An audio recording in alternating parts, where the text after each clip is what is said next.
The Great Hall of the Galactic Council buzzed with nervous energy.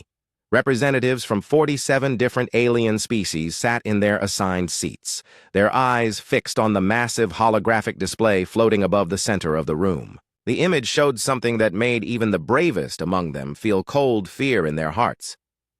10,000 warships, each one the size of a small moon. They hung in space like hungry predators, their dark hulls gleaming with weapon ports and shield generators. The hegemony fleet had gathered at the edge of human space, and everyone knew what that meant. Captain Dae-ho Kim sat in the human observer section, his hands folded calmly in his lap. His diplomatic vessel, the Harmony, was docked outside the station. He had come here hoping to find allies, friends who might stand with humanity in its darkest hour. Instead, he found only fear and surrender. At the center of the hall, Admiral Vexthar of the Vorthak Empire stood tall and proud. His species looked like giant lizards that had learned to walk upright. His scales were black as space, and his eyes glowed red like dying stars. When he spoke, his voice carried the weight of absolute power. "Members of the Council," Vexthar said, his words echoing through the hall. "The time for talk has ended. The humans have become too dangerous. They spread across the galaxy like a plague. They take worlds that do not belong to them. They refuse to accept their place as a lesser species." A murmur ran through the assembled delegates. Some nodded in agreement. Others looked uncomfortable but said nothing. "The hegemony offers you a simple choice," the alien admiral continued. "Stand aside while we cleanse the galaxy of this human threat, or be destroyed alongside them. We have given the humans 72 hours to surrender completely. When that time ends, we will show no mercy." Captain Dae-ho felt sick to his stomach. He had served in the human diplomatic corps for 20 years. He had made friends among many of these species.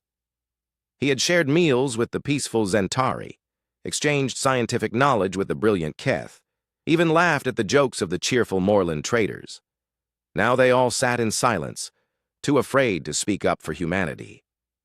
Elder Quindar of the Zentari stood slowly. His people looked like tall, thin humans with silver skin and large, gentle eyes. "Surely there must be another way," he said in his soft voice. "The humans have not threatened anyone. They have been peaceful neighbors." Vexthar's laugh was like the sound of metal scraping against stone. "Peaceful? They have colonies on 300 worlds. They build ships and space stations. They train soldiers and develop weapons. How long before they decide they want to rule us all?" "But they have never attacked anyone," Elder Quindar protested. "They do not need to attack," Vexthar replied. "Their very existence is a threat. Look at how fast they spread. Look at how they adapt. In just 500 years, they have grown from a single world to an empire that spans dozens of star systems. What will they become in another 500 years?" The hall fell silent. Everyone knew that Vexthar spoke some truth. Humanity did spread quickly. They were good at surviving in places other species found difficult. They learned fast and worked together in ways that sometimes frightened other races. Captain Dae-ho stood up. The sound of his chair scraping back echoed in the quiet hall. Every eye turned to him, some curious, others sympathetic, many filled with pity. "Admiral Vexthar," he said, his voice steady despite the fear in his heart. "Humanity requests the right to respond to these accusations." Vexthar's red eyes fixed on the human captain. "You may speak, little man. Tell us why we should allow your species to continue poisoning the galaxy."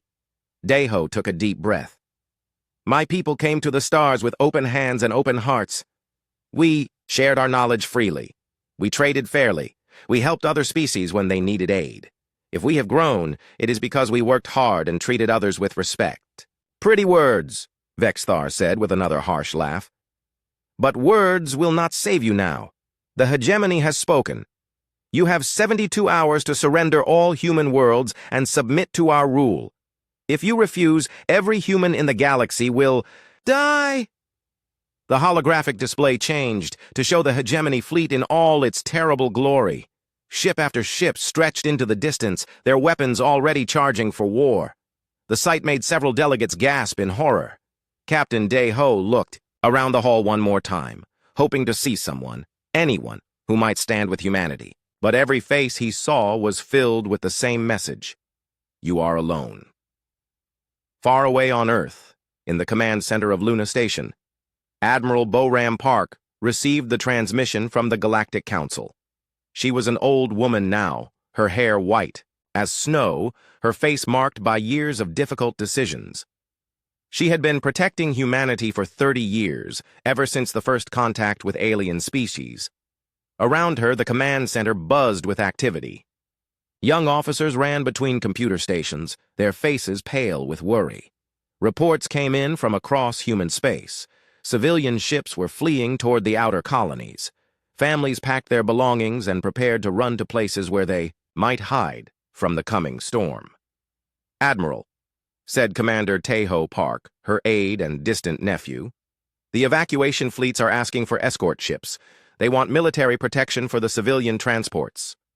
Admiral Park studied the tactical display that showed all of human space. Red dots marked enemy positions. Blue dots showed human ships and stations. There were so many red dots and so few blue ones that the display looked like a disease spreading across the galaxy.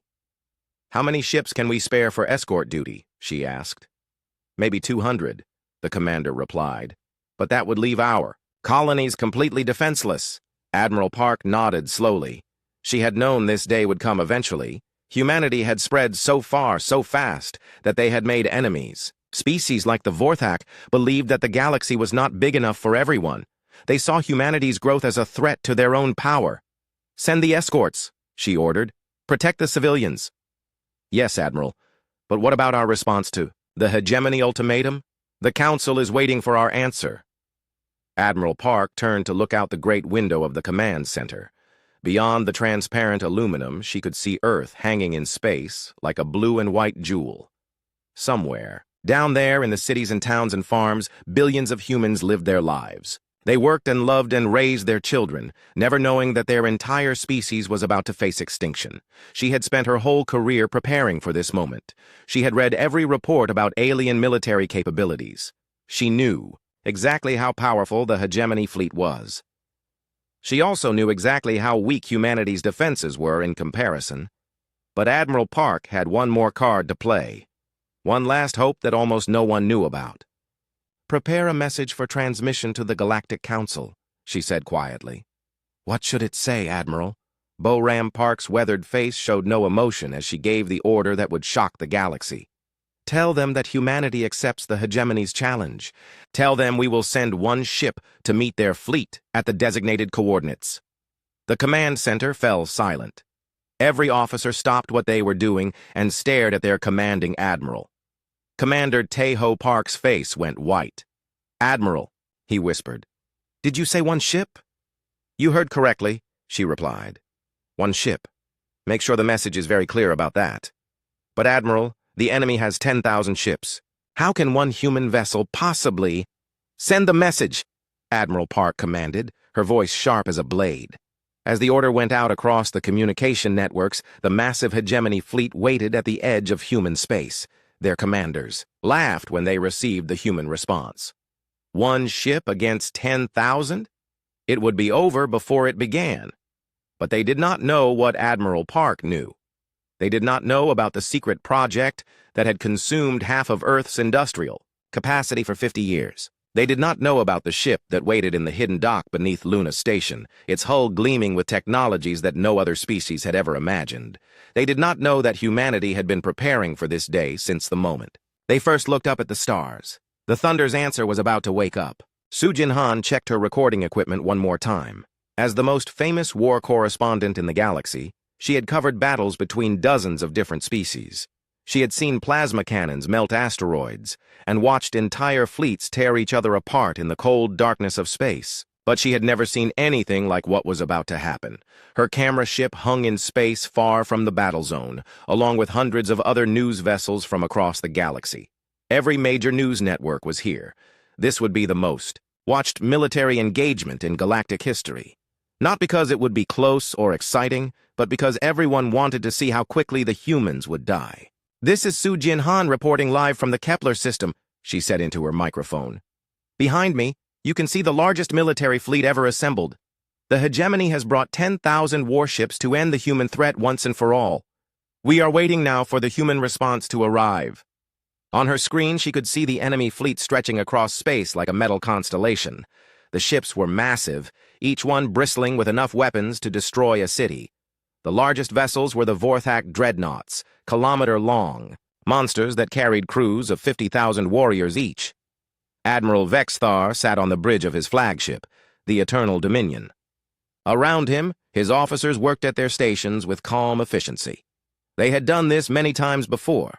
The hegemony had conquered 17 different species in the last century. The humans would just be number 18. Admiral reported, his tactical officer, "We have detected the human ship approaching from the inner system." "Ship?" Vexithar asked with amusement. "I thought they might send at least a dozen vessels to make it interesting." "No, sir.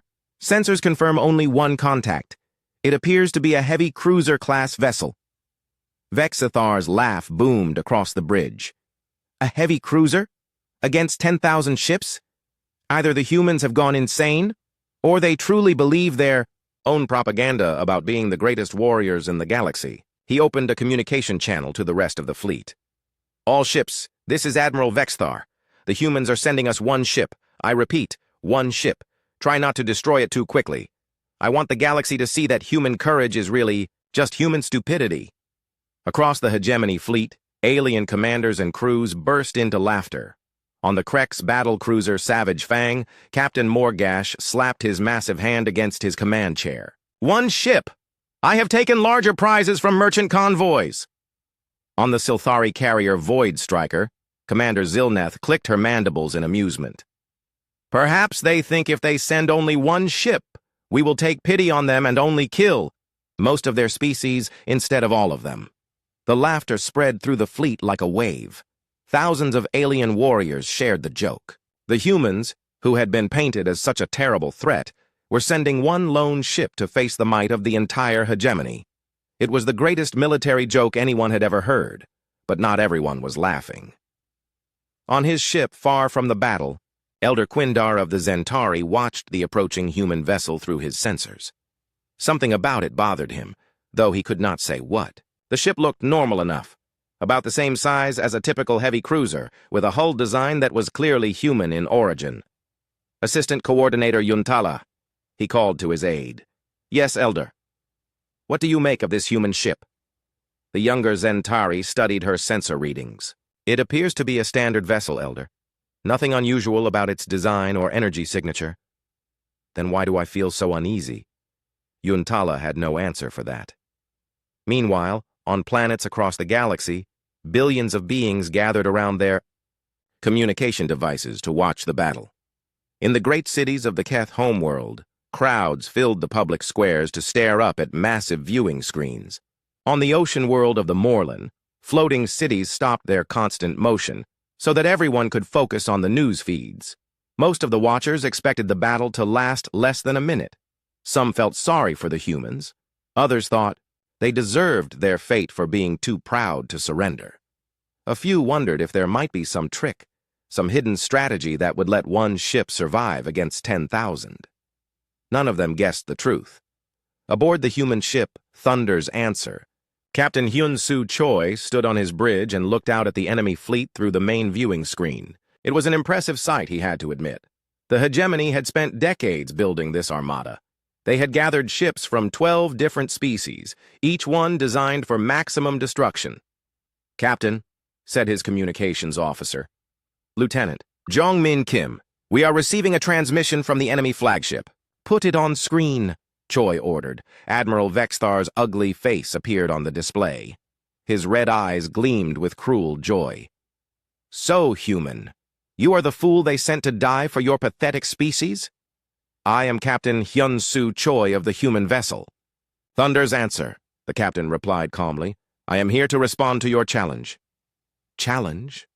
Vexithar's laugh was even uglier than his face. "This is not a challenge, little man. This is an execution. You have brought one ship against my 10,000. Do you really think you can win?" Captain Choi's expression never changed. "I think the galaxy is about to learn something important about humanity." "And what is that?" We never start fights, Choi said quietly, but we always finish them. Vexthar's amusement turned to anger. You dare to threaten me? You and your pathetic little ship? I am making no threats, Admiral. I am simply stating a fact. Around the bridge of the Thunder's Answer, the human crew worked at their stations with the same calm efficiency as their captain. They showed no fear, no doubt, no worry about the impossible odds they faced. To any observer, they looked like they were preparing for a routine patrol mission rather than certain death. In her engine room, deep in the ship's heart, Chief Engineer Nam Ho Bay ran her hands along control panels that had never been used in combat before. Around her, massive machines hummed with power that her sensors could barely measure. The reactor at the center of the ship was not like anything any other species had ever built. It was not even like anything humans had built before this ship. All systems ready, Captain, she reported over the comm. Thank you, Chief, came Choi's calm reply. Stand by for combat operations. On the bridge, Weapons Officer Jin A. Lim checked her displays one final time. The targeting system showed 10,000 enemy contacts, each one marked with the specific type of ship and its estimated capabilities. The computer had already calculated firing solutions for every single target. Weapons. Ready, Captain, she reported. Very good, Choi said. He turned to his tactical officer.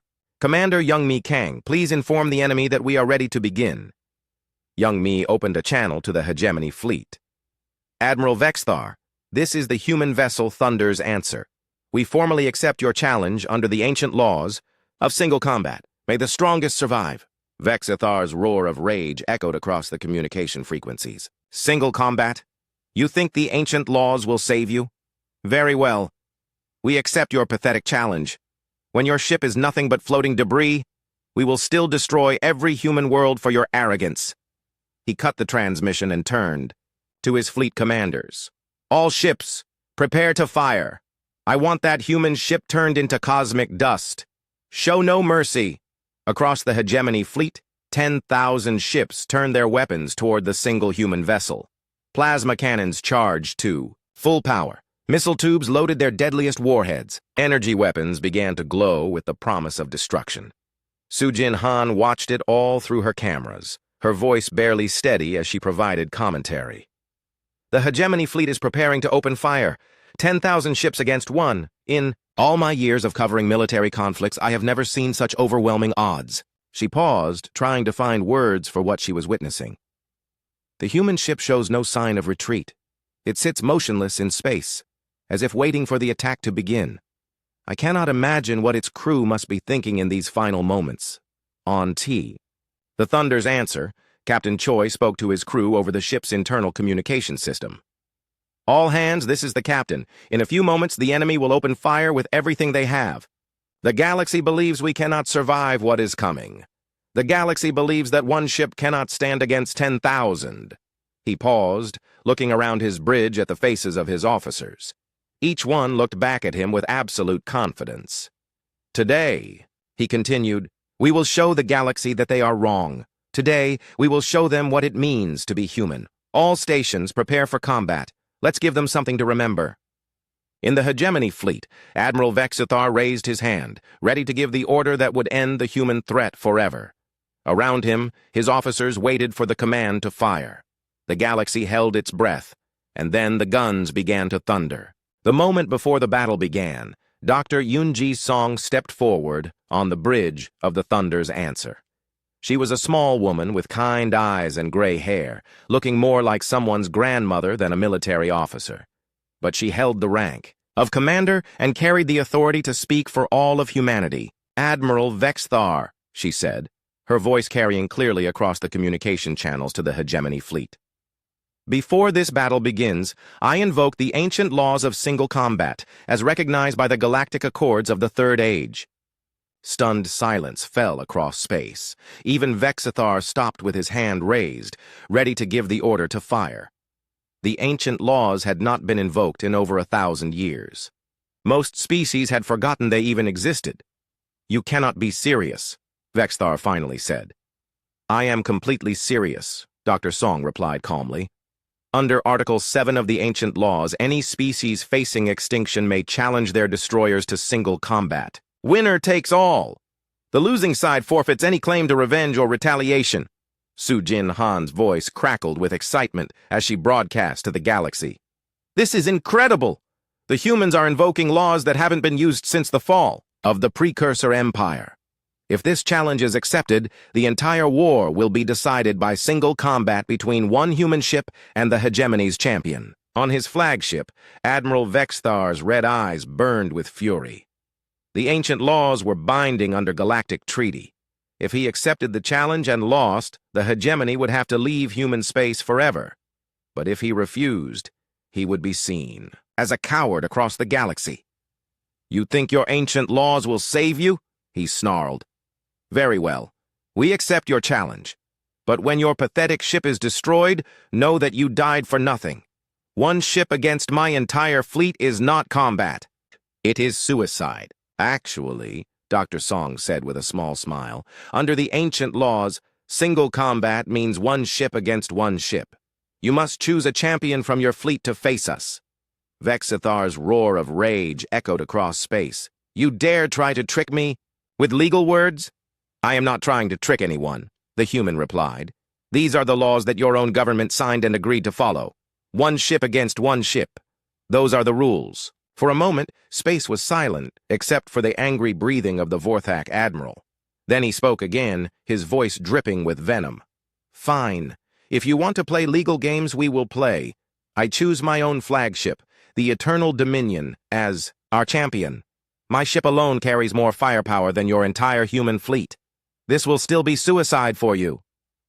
We accept, Dr. Song said simply. What happened next shocked every observer in the system. The massive hegemony fleet began to pull back, forming a huge circle around the two champion ships. By law, they could not interfere once single combat had begun. 10,000 ships would watch while two vessels fought to decide the fate of an entire species. On the bridge of the Thunder's Answer, Captain Choi turned to his crew. Well done, Dr. Song. You've just improved our odds from 10,000 to 1 to only 1,000 to 1. The elderly scientist chuckled. I've always believed in taking whatever advantage you can get, Captain. Across space, the Eternal Dominion moved into position. The Vorthak flagship was a monster of a ship, 10 times larger than the human vessel. Its hull bristled with weapons that could crack planets. Its shields were strong enough to survive the explosion of a star. Against any normal opponent, it was completely invincible. But the Thunder's Answer was not normal. Deep in the human ship's heart, systems that had never been activated began to wake up. Chief Engineer Namho Bay watched displays that showed power, levels climbing beyond anything her species had ever achieved before. Around her, machines that had consumed the industrial output of entire worlds hummed to life. Captain, she reported, all primary systems coming online. Reactor output at 15% and climbing. Only 15%? Asked Lieutenant Young-Mi Kang from her tactical station. The reactor has never been tested at full power, Nam Ho replied. We're not sure what full power even means for this ship. What the galaxy did not know, what even most of the crew did not know, was that the Thunder's Answer was not really a ship at all. It was an experiment. For 50 years, humanity's greatest scientists and engineers had worked on a single question. What would happen if you took every breakthrough in human technology and built it all into one vessel? The answer to that question was about to shock the universe. Admiral Vexthar studied his enemy through his ship's sensors. The human vessel looked ordinary enough. It was much smaller than his flagship, with what appeared to be standard weapons and defenses. He could not understand why the humans seemed so confident. All weapons, target the human ship, he ordered. When I give the command, I want every gun on this ship to fire at once. We will end this quickly. Yes, Admiral, his weapons officer replied. Plasma cannons charging to full power, missile tubes loaded with quantum warheads, ion beams standing. By? How long until we can fire? 30 seconds, Admiral. Vexthar smiled, showing rows of sharp teeth. Good. I want the galaxy to see what happens to species that challenge the hegemony. But something was beginning to happen to the human ship that made his sensors scream warnings. The Thunder's answer was changing. Its hull, which had looked smooth and ordinary, began to shift and reconfigure. Panels slid aside to reveal weapon ports that had been hidden beneath. The ship's energy signature spiked to levels that should have been impossible for a vessel its size. "Admiral," his tactical officer said, his voice nervous, "the human ship's power output just increased by 300%. "That's impossible," Vexthar snarled. "No ship that small can generate that much power." "Sir, it just increased." Again. "Power output is now—" "Admiral, these readings can't be correct." On the Thunder's answer, Dr. Youngmi Kang smiled as she watched her tactical displays. "Captain, weapons systems are fully charged and ready." "All weapons?" Choi asked. "All of them, sir. The Stellar Lance is ready for its first test firing." Captain Choi nodded. The Stellar Lance was humanity's secret weapon, a device that could channel the power of a star into a single focused beam. No other species had ever built anything like it, because no other species had ever needed to. "Very well," he said calmly. "Dr. Song, please open a channel to our opponent." Dr. Song nodded. "Channel open, Captain." Choi's voice carried clearly across space to the Vorthak flagship. "Admiral Vexthar, this is your final warning. Withdraw your fleet from human space, and we will allow you to leave in peace." Vexthar's laughter was like the sound of metal being torn apart. "Final warning! You are one small ship. I am the commander of the most powerful vessel in the galaxy. You should be begging for mercy." "We do not beg," Choi replied quietly, "and we do not surrender. Last chance, Admiral." "You want to die so badly?" Vexthar roared.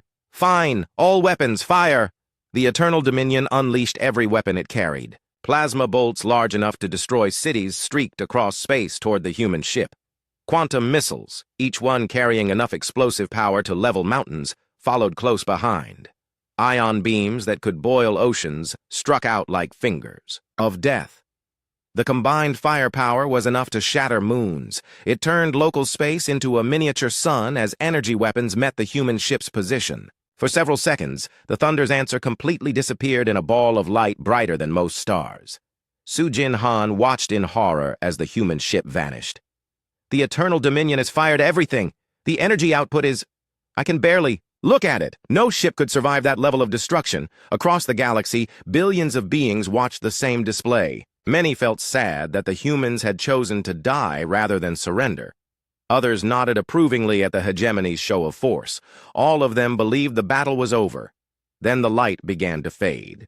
And when it was gone completely, the Thunder's answer still hung in space, completely undamaged. Not a scratch marked its hull. Not a single system showed damage. The human ship had absorbed the entire attack as if it were nothing more than a gentle breeze. "Impossible," Vexthar whispered. On the Thunder's answer, Captain Choi turned to his weapons officer. "Commander, Lim, you may return fire." Jinne Lim's finger hovered over her firing controls. "Sir, recommend we start with something small. We don't want to destroy their whole fleet by accident." "Agreed. Give them a taste of the secondary batteries." "Yes, sir." Firing secondary batteries. What the galaxy saw next would change everything they thought they knew about warfare. The Thunder's answer didn't just fire weapons. The entire ship seemed to become a weapon. Points of light appeared all along its hull, each one brighter than a star. When they fired, the beams that streaked toward the Vorthak flagship were unlike anything anyone had ever seen. The energy beams struck the Eternal Dominion's shields, which had been strong enough to survive anything the galaxy could throw at them. The shields held for exactly 1 second. Then they collapsed like tissue paper in a hurricane. The beams continued through the ship's armor as if it weren't there. They carved perfect holes through the massive vessel from bow to stern, each beam so precise that it cut through vital systems while leaving the crew compartments untouched. In 10 seconds, the most powerful ship in the hegemony fleet was reduced to a drifting wreck. Admiral Vexthar stared at his damage. Admiral Vexthar stared at the damage reports flooding his screens. His flagship, the most powerful warship ever built by the Vorthak Empire, had been crippled in 10 seconds. Half his weapons were destroyed. His main engines were offline. Life support was failing on 12 decks, and the human ship didn't have a scratch on it. All fleet units, he screamed into his communication system. The single combat laws are broken. The humans use some kind of trick. All ships attack immediately. Sir, his communications officer said nervously, under the ancient laws, if we break single combat, every species in the galaxy will turn against us. The legal penalties, I don't care about legal penalties, Vexthar roared. That ship just destroyed half my flagship with weapons that shouldn't exist. If we don't stop them now, they'll destroy us all. But before the hegemony fleet could move, Captain Choi's voice came across all frequencies, calm and clear. Admiral Vexthar has just ordered his fleet to break the laws of single combat. Under Article 12 of the ancient laws, this means the hegemony has forfeited the protection of those laws. All restrictions on weapons and tactics are now removed. Dr. Song stepped forward on the bridge. Captain, I believe it's time to show them what we really brought to this fight. Choi nodded. Agreed. All hands, this is the captain. Prepare for full combat operations. Commander Kang, activate the reality anchor. Young Mi Kang's fingers danced across her control panel. Reality anchor coming online, Captain. All enemy ships are now locked in normal space. Across the hegemony fleet, alarms began screaming as ships tried to jump to hyperspace and failed. Their faster-than-light drives simply refused to work. Space itself seemed to have become solid around them, trapping 10,000 warships like insects in amber. What's happening? Demanded Captain Morgash on the Krex battlecruiser. Why can't we jump to hyperspace? His engineer checked her readings twice before answering.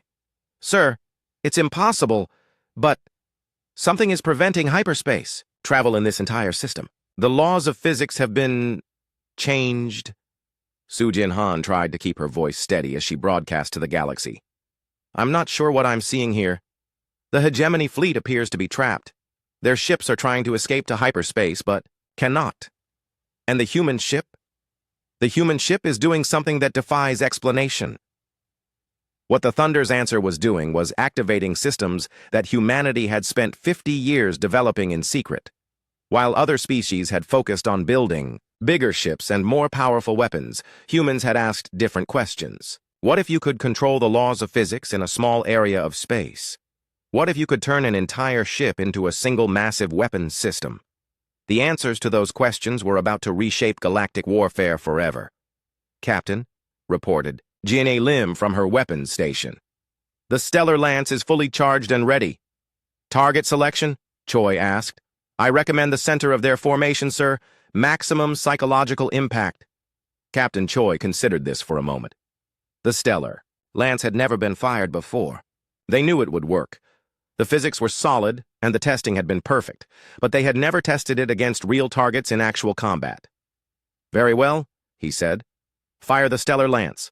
What happened next would be talked about in every military academy in the galaxy for the next 1,000 years.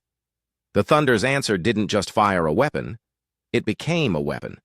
Energy that had been contained in the ship's reactor, power equivalent to the output of a medium-sized star, flowed through systems designed by humanity's greatest minds.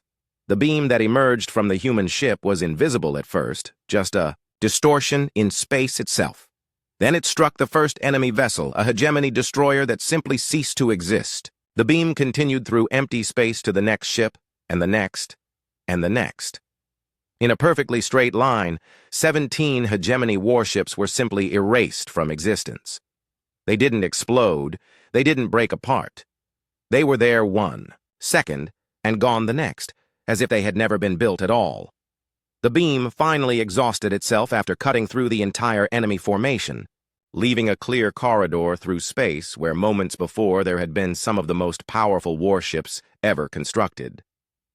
The silence that followed was complete. Not a single alien voice spoke across the communication frequencies. Not a single ship moved. 10,000 alien warriors stared at the empty space where their comrades had been, trying to understand what they had just witnessed. Finally, Admiral Vexthar found his voice. It came out as a whisper. "What are you?" Captain Choi's answer was delivered with the same calm tone he had used throughout the battle. We are what happens when a species prepares for extinction and decides it will not go quietly. But the Thunder's answer was just getting started. Commander Young-Mi Kang activated the ship's secondary systems, devices that humanity had hoped never to use. Drone swarms deploying, she reported. From launch bays that had been invisible moments before, clouds of tiny objects poured out of the human ship. They looked like nothing more than metallic dust at first, but each speck was actually a sophisticated fighting machine, no larger than a human fist. The swarms spread through space faster than the eye could follow. When they reached the hegemony, ships, they began to work. Some attached themselves to weapon systems and began disassembling them at the molecular level. Others found their way inside enemy ships through the smallest openings and began sabotaging critical systems from within. Within minutes, hundreds of hegemony vessels found their weapons offline, their engines dead, their life support failing. The tiny machines worked with terrifying efficiency, each one programmed with detailed knowledge of every ship design used by every species in the galaxy. "This is impossible," whispered Commander Zilneth on the Silthari carrier. "How do they know so much about our ships?" The answer was simple, though she would never learn it. For 50 years, human intelligence services had been gathering information about every alien military technology in the galaxy. They had studied every ship design, every weapon system, every defense mechanism. When humanity decided to build the Thunder's answer, they made sure it would be ready to fight anything the galaxy could throw at them. But even the drone swarms were not the most terrifying weapon in the human ship's arsenal. That honor belonged to the gravity manipulators. "Captain," said Chief Engineer Nam Ho Bay from her position in the engine room, "gravity weapons are charged and ready." "Select targets carefully, Chief," Choi replied. "We want to disable, not destroy unnecessarily." "Understood, sir." Firing gravity manipulators. Space itself began to bend around selected hegemony ships. Invisible forces, powerful enough to crush planets, reached out from the Thunder's answer and took hold of enemy vessels. Some ships found themselves stretched like rubber bands as differential. Gravity fields pulled them in opposite directions. Others were compressed into tiny spheres of super-dense matter. The crews of the affected ships had just enough time to scream before their vessels were twisted into shapes that had never existed before. Physics became a weapon, and the Thunder's answer wielded it like a sword. Dr. Dong-Wook Yu, monitoring the battle from his position at the science station, watched his instruments with fascination. "Captain, we're detecting interesting resonance, effects in local space-time. The gravity manipulators are creating interference patterns with the enemy ship's own gravity generators. Is that dangerous for us?" Choi asked. "No, sir, but it's having unexpected effects on the enemy. Some of their ships are experiencing time dilation. From their perspective, everything around them is moving incredibly slowly." Captain Choi nodded. "Make a note of that effect for future reference." As the battle continued, the Thunder's answer revealed weapon after weapon that no one had imagined possible. Temporal displacement fields caused enemy missiles to age thousands of years in seconds, turning deadly warheads into harmless rust. Quantum entanglement disruptors made entire ships forget how their atoms were supposed to stick together. Reality. Editors changed the fundamental constants of physics in small areas of space, making enemy weapons impossible to fire. Each new weapon was more impossible than the last. Each demonstration of power was more terrifying than the previous one. The hegemony fleet, which had seemed so overwhelming just hours before, was being systematically dismantled by technologies that seemed more like magic than science. Admiral Vexathar watched his fleet being destroyed around him and finally understood the truth. The humans had not sent one ship because they were weak or desperate. They had sent one ship because one ship was all they needed. "All fleet units," he said, his voice broken and defeated. "Cease fire. Repeat, all units cease fire." But some of his captains were too proud or too angry to listen. Captain Morgash of the Savage Fang turned his ship toward the Thunder's answer and pushed his engines to maximum power. "I'll ram them," he screamed. "If we can't destroy them with weapons, I'll crash my ship into theirs." His battlecruiser accelerated toward the human vessel, its hull glowing from the stress of maximum acceleration.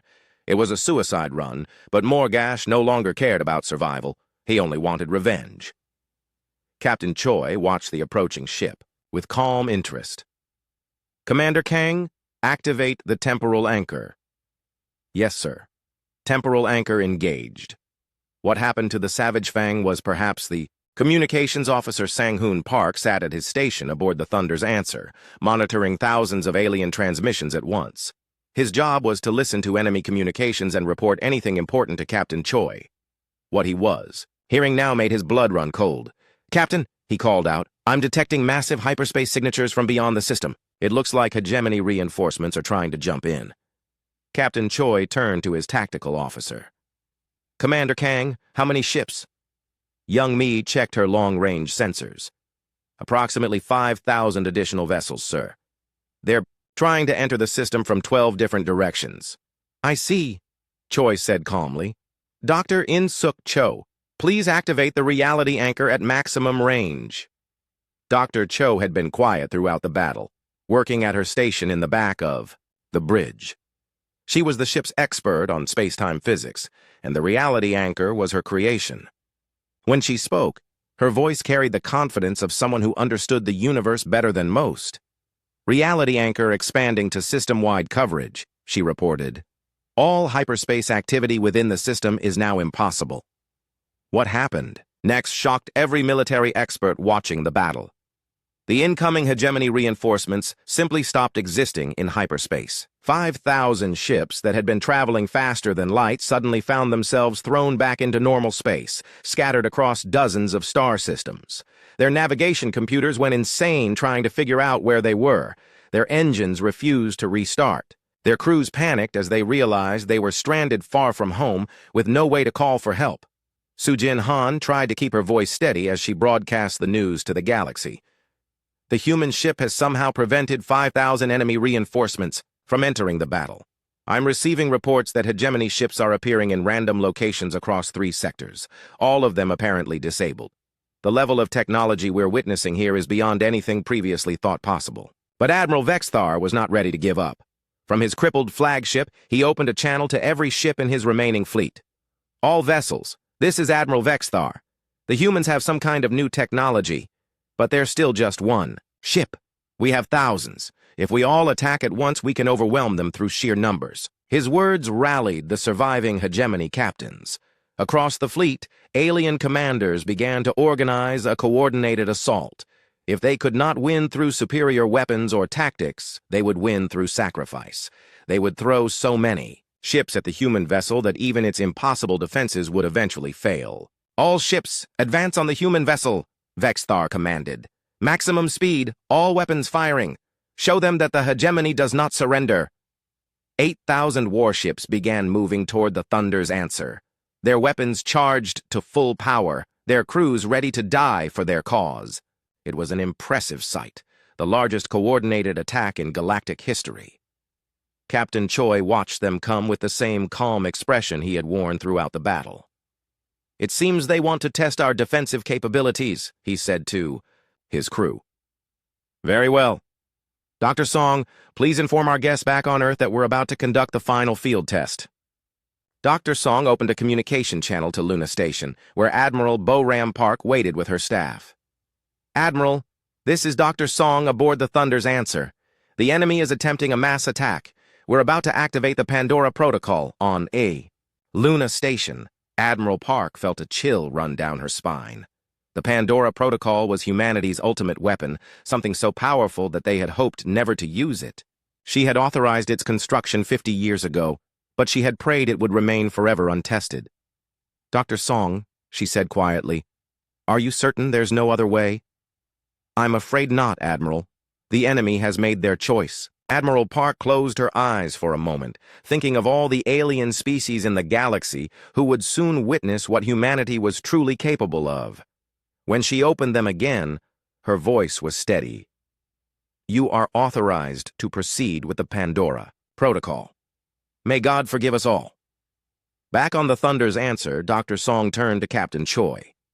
"We have authorization, Captain." Choi nodded slowly. "Very well. All hands prepare for Pandora activation. Chief Bay, bring the reactor to 100% power." In the engine room, Namho Bay's hands trembled slightly as she activated systems that had never been used before. Around her, machines that had consumed the resources of entire planets roared to life. The ship's reactor, already more powerful than anything ever built, began to channel energies that defied measurement. "Reactor at 100%, Captain," she reported. "All Pandora systems coming online." What the Thunder's answer revealed next was not just a weapon. It was a fundamental change in how warfare could be conducted. The ship began to reconfigure itself at the molecular level, its hull flowing like liquid metal into new shapes.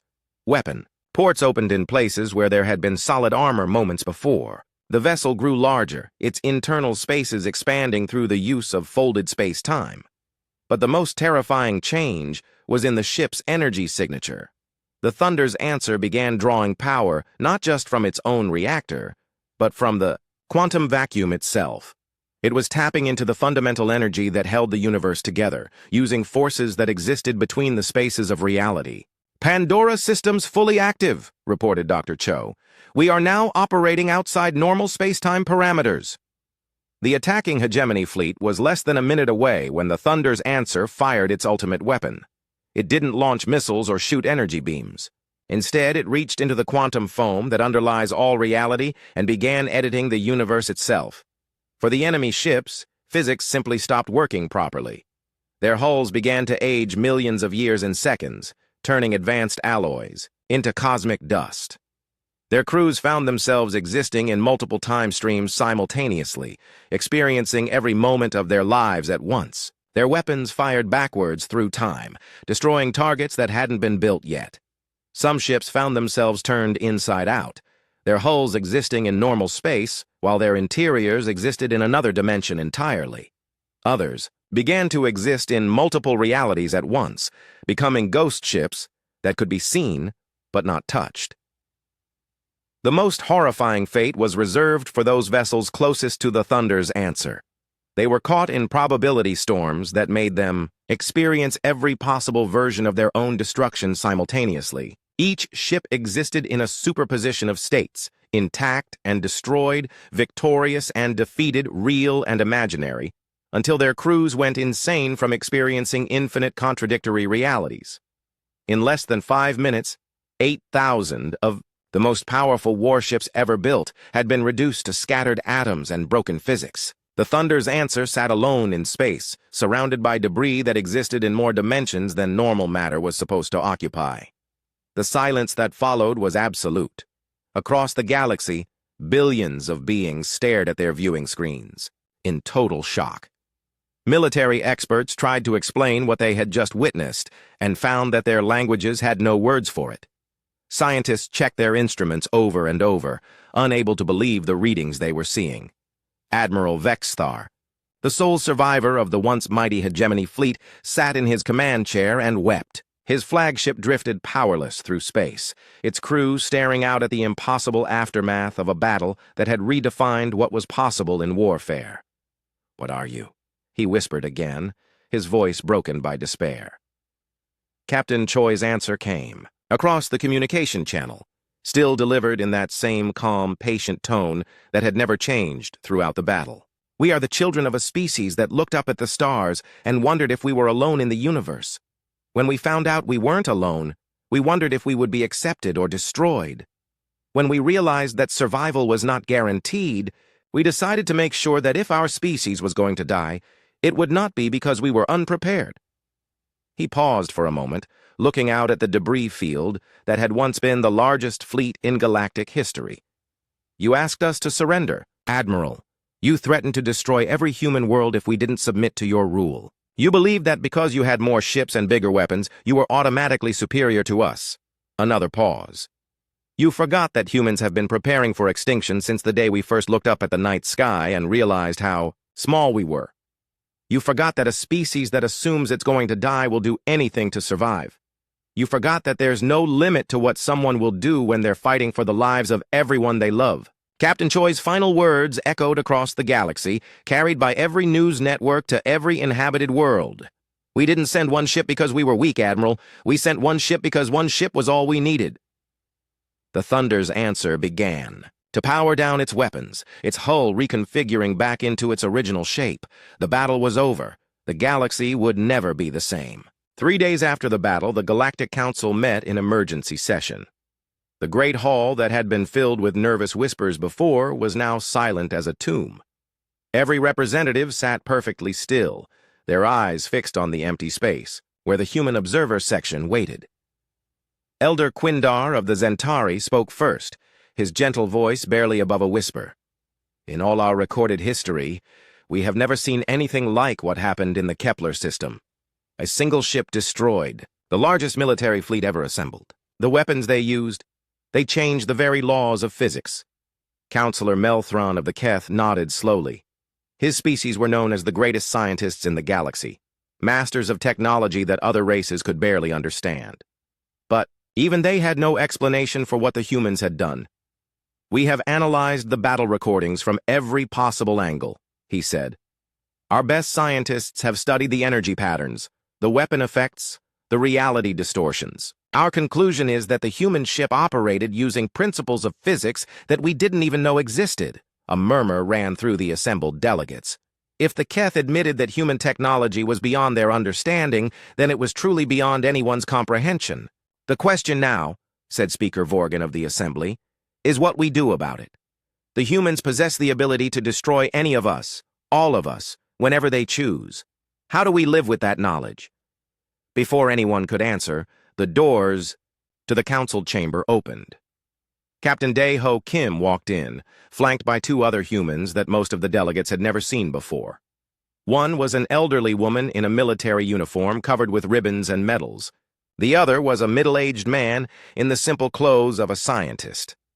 The captain took his place in the humans section, while his companions stood beside him. When he spoke, his voice carried easily through the silent hall. "Honored delegates," he said, "I would like to introduce Admiral Boram Park, Commander of Human Space Defense, and Dr. Jamin Yoon, Director of the Thunder Project." Admiral Park stepped forward. Despite her age, she moved with the confidence of someone who had spent a lifetime making difficult decisions. When she spoke, every delegate in the hall listened carefully. 3 days ago, the hegemony demanded that humanity surrender or be destroyed. They brought 10,000 ships to enforce that demand. We sent one ship to respond. I know that many of you are now wondering what this means for the future of galactic civilization. She paused, looking around the hall at faces that showed fear, respect, and confusion in equal measure. 50 years ago, when humanity first made contact with other species, we asked ourselves a simple question: what if we're not welcome? What if the galaxy sees us as a threat? What if someone decides that humans are too dangerous to be allowed to survive? Dr. Yoon stepped forward. Unlike the Admiral, he looked nervous, as if he would rather be in a laboratory than addressing the most powerful beings in the galaxy. "The Thunder's answer was our answer to those questions," he said quietly. "We spent 5 decades and the resources of dozens of worlds building a single ship that could protect our species from any threat. We hoped we would never need to use it." "But you did use it," Elder Quindar said. "You destroyed 15,000 ships and their crews." "We destroyed ships," Admiral Park replied firmly. "We went to great lengths to minimize casualties among the crews.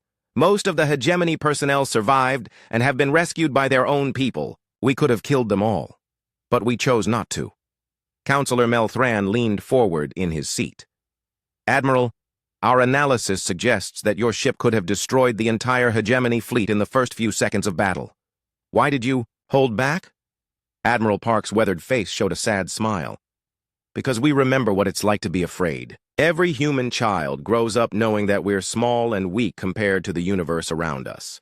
We know what it feels like to believe that something bigger and stronger might destroy us just because it can. We didn't want anyone else to feel that fear unless they forced us to give it to them," Dr. Yoon added. Captain Dae-Ho stood up. "The Galactic Council asked me to observe the hegemony's ultimatum and report on humanity's response. I'm here to deliver that report." He activated a holographic display that showed a detailed analysis of the battle.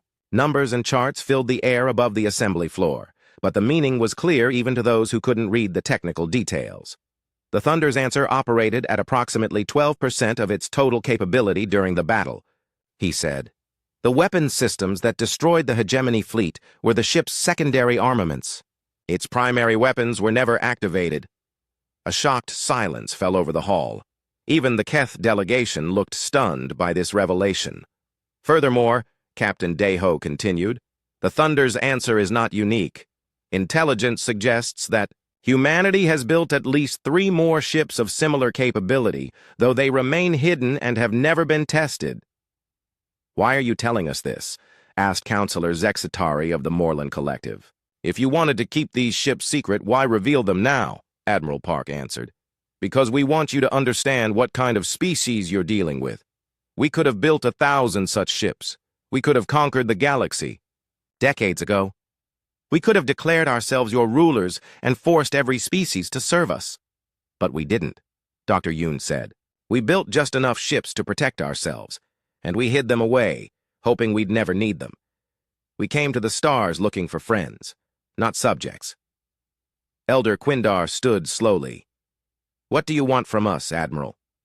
"The same thing we've always wanted," she replied. "Trade, friendship, cooperation, and peace. The only thing that's changed is that now you know what will happen to anyone who threatens those things." The hall erupted in discussion as delegates began talking among themselves.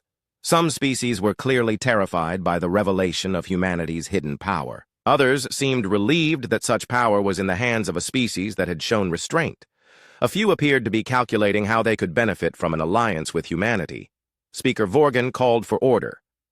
"Admiral Park, the Council needs to understand your intentions. Will humanity use these ships to enforce its will on other species?" "Absolutely not," Admiral Park said firmly.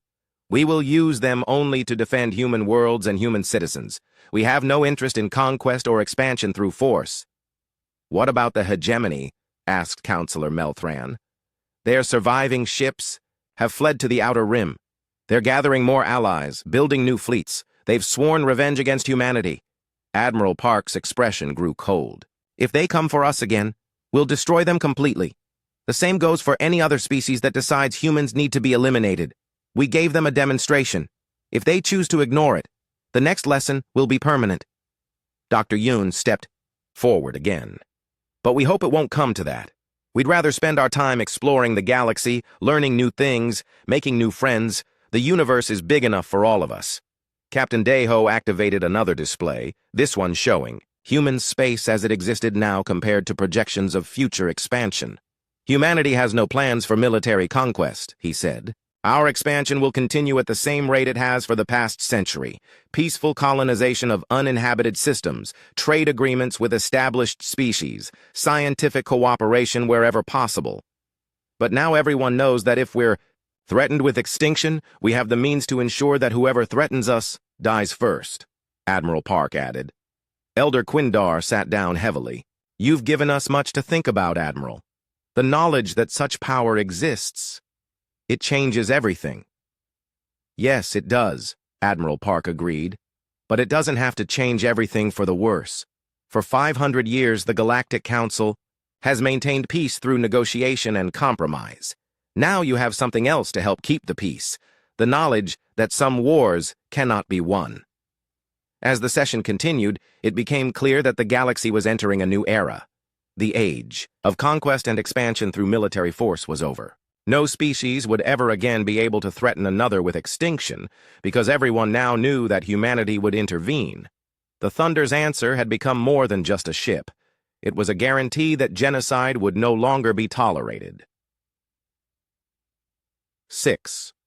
Months later, Admiral Youngmi Kang stood in the construction bay beneath Luna Station, watching the final assembly of humanity's newest ship. It looked identical to the Thunder's answer on the outside, but the engineers had made improvements based on the lessons learned in the Kepler system. "How long until she's ready?"